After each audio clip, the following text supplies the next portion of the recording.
Reading from Paul's letter to the Ephesians. Are you ready? Here we go. Paul says these beautiful words, with all humility and gentleness, with patience, bearing with one another through love, striving to preserve the unity of spirit through the bond of peace, one body, one spirit, as you were also called to one hope of your call. With humility and gentleness, with patience, bearing with one another through love. Bearing with others means putting up people that you don't like, putting up with people who get on your nerves. People just, just how it is. There's some people we just clash. There's something about them, something about you. And I bring this up because I remember years ago, there was a religious order. I think it was the Passion. I don't want to mention the name anyway. It's not about the priests, what they do. Religious groups, they live in community.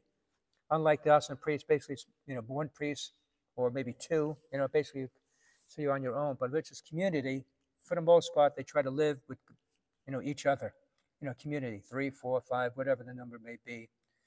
And now he was telling me this priest, what they do is when the fellow member person think about being transferred to their community, he comes and he lives with them for a while, maybe a weekend, and they evaluate him to judge whether he's a suitable, will fit in nicely enough.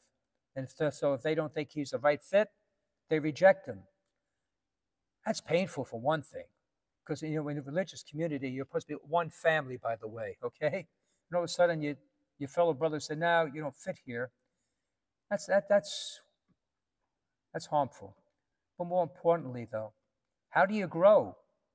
How do you grow? Just having people that you like and who like you and get along with? It seems, perfect. No. You grow by living with people who you naturally don't, who stretch you, who make, give you opportunity to be patient and kind and generous. That's how you grow. Not just being people who you're pals with. There's no grace in that. Anybody could do that. And so I remember living religious life with the Salesian. There are times I know I annoyed some people and I didn't always get along, but I'm glad I lived with them. I learned, I learned different personalities and learned my own weakness and theirs, and somehow you grow together. And yet, despite that, because living in the community, they were still my brother. I still cared for them, all right? And so with life, too, it's not healthy simply to only be people who you like. We're going to work with people, live by people, and that's where you show your Christian love.